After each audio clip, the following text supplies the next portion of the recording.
Hi, I'm Charlie Kasov, and this is how to make a conjecture of two angles. Now, there's a few conjectures you could make. First one, if the two angles are equal. So, we have a triangle, and if this angle and this angle are equal, then you can make the conjecture that if two angles are equal, then the triangle is isosceles. You could also make the conjecture that if these two angles were not equal, for example, here, these don't look very equal, then it is not isosceles. It's scalene.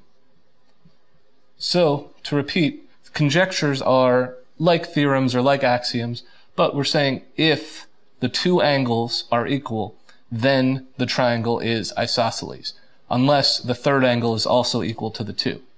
And then if two angles in the triangle are not equal, then it is scalene.